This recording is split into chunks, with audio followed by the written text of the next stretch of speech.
Hi, this is Dame Pasty with your weekly brush up of last week's episode, The Door. The Wall. Littlefinger has managed to fly across most of Westeros to meet Sansa in Molestown.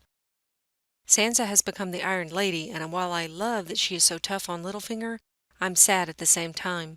Her innocence seems to be totally gone, and it's been difficult watching her go through that maturation process. A couple of useful things to come out of this meeting is the fact that Sansa has stood up to Littlefinger for the first time ever, and she sent him away. And her uncle, the Blackfish, has gathered any remaining Tully troops and retaken River Run. Braavos. Arya gets her ass handed to her again by the waif, but is given one final chance to join the Faceless Men by Jaqen. To become an assassin, she must murder someone, an actress. Make note that if Arya doesn't succeed, Jaqen implied that her own face would become part of the temple's decor. Next we see Arya watching the actress's troupe perform a humorous play about her father's assassination. While I enjoyed the humor of it, I also appreciated how difficult it was for Arya to witness. I think Jaqen gave her this particular assignment on purpose, because he knew that Arya would be very challenged by it. Every time she sees the play, it only causes her to remember who she really is, and it stirs up old feelings. Later, Arya questions Jaqen about why the actress was chosen. He basically tells her that no one shouldn't care about why or who. And he makes a couple of important points, which is that the innocent are no more spared than the guilty when it comes to death, and servants are not supposed to question why. Beyond the Wall. We go to Bran in a vision and find out that the Children of the Forest actually created the Night King by casting a spell and shoving a large piece of dragon glass into the poor man's chest. And they did so in order to fight back against the encroachment of men into Westeros. At some point, the Night King turned on the Children of the Forest for some reason, but I don't think the show will answer that question, nor does it really need to, but the books probably will. If ever there was an object lesson about not creating weapons of mass destruction, the kind of weapon that can get out of one's control, this is probably it. The Iron Islands. The Kingsmoot's taking place, and book readers seem to feel let down by this scene, but I wonder how non-readers felt about it. Anyway, Yara declares herself as the queen and seems to be winning the day, but then Euron interrupts and manages to win over the Ironborn present to his cause. His winning argument is that he will woo Daenerys with his massive ships and his supposedly massive cock, marry her, and then help her conquer Westeros. Was it just me, or did Euron remind you of a certain bully?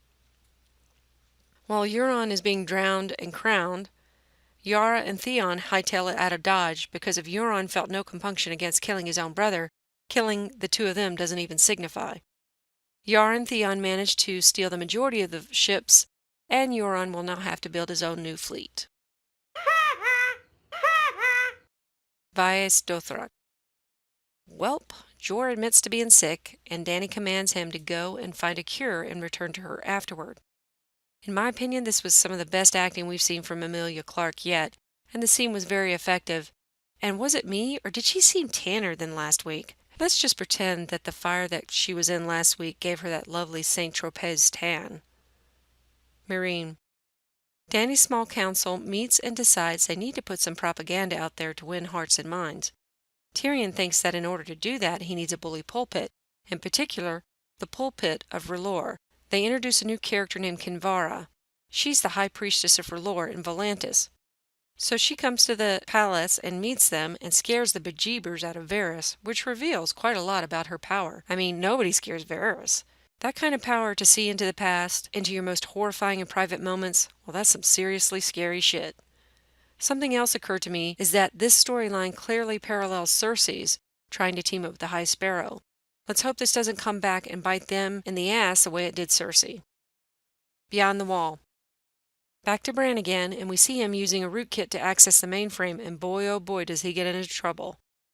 He sees the Night King, and the Night King actually sees him, and what's worse, he manages to grab Bran's arm. The three-eyed raven wakes up and says, "What the hell did you do?" He tells him, "You've been marked, and the cave can no longer protect you, so it's time for Bran to take this show on the road." The Wall.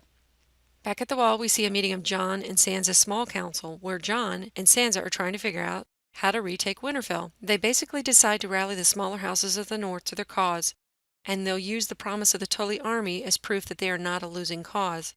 But Sansa lies to Jon about how she found out about her uncle, and Brienne confronts her about it.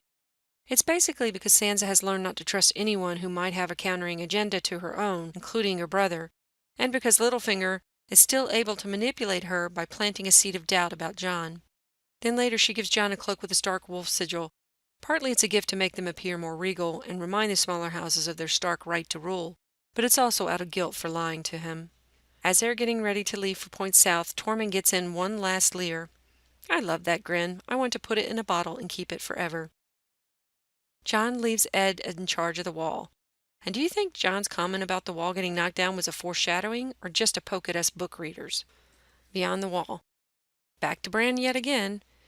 It confused me and still kind of does that the three-eyed raven is trying to cram what he knows into Bran's head in real time. Why not zip it all up and upload it into Bran's noggin? Instead, the three-eyed raven takes Bran into what initially appears to be an unimportant vision, back to the courtyard of Winterfell, where we see a childish Ned leaving for the Vale and saying goodbye to Benjen.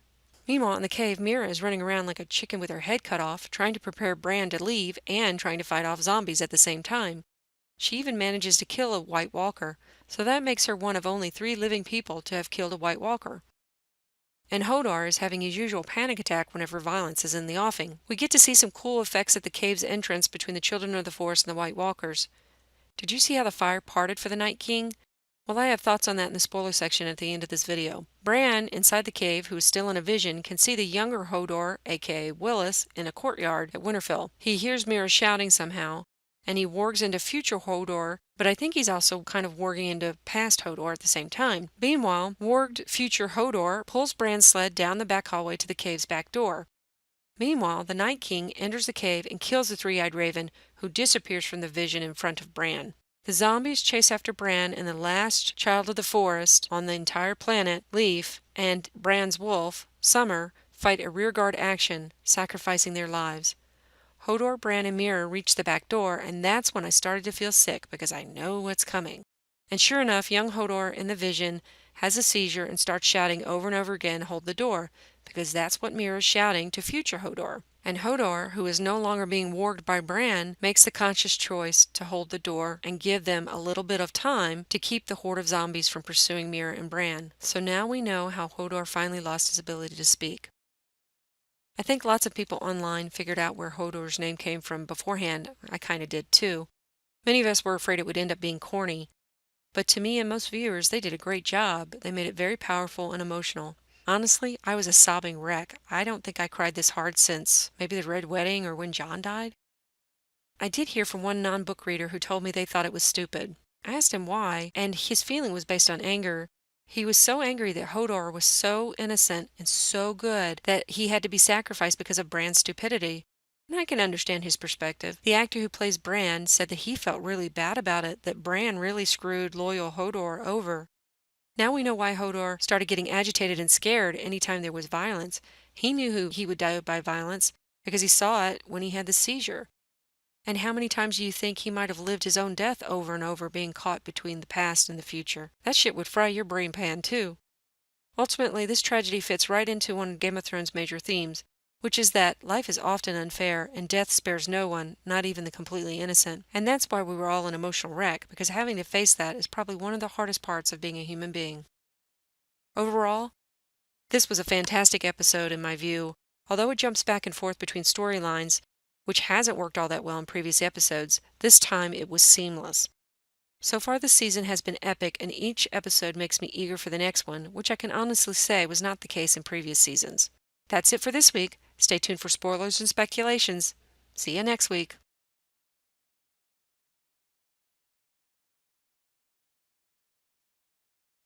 Here's my speculation in no particular order.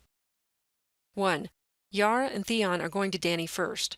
And I actually theorized this last season in a video I never actually finished about last season's finale. Yara will go to Dany to help her to get Westeros, and in turn, Yara will get Dany's help in defeating Euron, thereby gaining the Iron Islands for herself. 2. Will Jorah find a cure or not? Maybe he will find a cure. Maybe we're all wrong thinking he's going to die this season. Remember that Shireen was cured and would have lived a full life had she otherwise not been sacrificed. 3. I think the three-eyed raven is truly gone, and any future wandering Bran does, he will be on his own, but also shadowed by the Night King. Essentially, the Night King now has a back door into Bran's visions, so whatever Bran learns, the Night King will learn of it too, and that includes Jon's parentage. 4. Furthermore, on Bran, this mark seems to void the spell that the Children of the Forest had put upon the cave. You know what else was protected by spells from the Children of the Forest? The wall. That's why the White Walkers hadn't invaded yet. They were held at bay by the spells. I think if Bran goes back through the wall, he will void the spells there, and that is how the White Walkers will be able to invade the rest of Westeros. Now, in the books, there are lots of hints that the wall will fall down using a magical horn. That might still happen in the books, and it's something the author can do with relative ease. However, on the show, they need a different way for the White Walkers to get through. Remember that in the final seasons, they will spend a tremendous amount of money on FX to show us major battle scenes with the army of zombies and lots of dragon action flying with riders, fire, and all kinds of stuff. To add to that, the wall coming down would increase their budget even more. I think this marking is the show's way of accomplishing the same thing as the wall coming down in the books, and it's certainly a lot cheaper. 5. Now we know why dragonglass actually kills the White Walkers because it is what helped make them, but there's another reason why the revelation that dragonglass was used to make the Night King is important. First, dragonglass is made with the dragon fire, which is much hotter and magically more powerful than regular fire. Remember I pointed out how the Night King had power over regular fire in this episode? So it's plausible to reason that the Night King does not have any power over dragon fire. So I'm speculating that the Night King will eventually be killed by dragonfire because it is the one thing that can destroy the piece of dragon glass in his chest. And since the Night King created the other White Walkers and all those zombies using his own magic will, once he's dead, all the rest of his army will collapse. Can you imagine that scene? Tens of thousands of zombies drop to the ground lifeless, and our beleaguered, intrepid heroes stand in the middle of it all, exhausted and disbelieving, with the dragons flying and swooping overhead. I so want to be on that FX team. 6. For some reason, I think Sansa is pregnant. Maybe because of what she said to Littlefinger. If she is pregnant, then my heart is going to break for her. And if it's true, I think Sansa's... 7. I don't think Arya will end up killing the targeted actress. She will either kill the young actress who put the hit out on the older actress, or she won't kill anyone. Note this would be in keeping with the defiant Arya we know and love, who refuses to accept that there isn't any justice in life. Her killing the wrong person or failing to kill the actress will piss off the faceless men, and the waif will come after her. Arya will fight with the waif and kill her, and then flee back to Westeros. Oh, and at some point, she'll have to retrieve Needle. That's it for my speculation. See ya.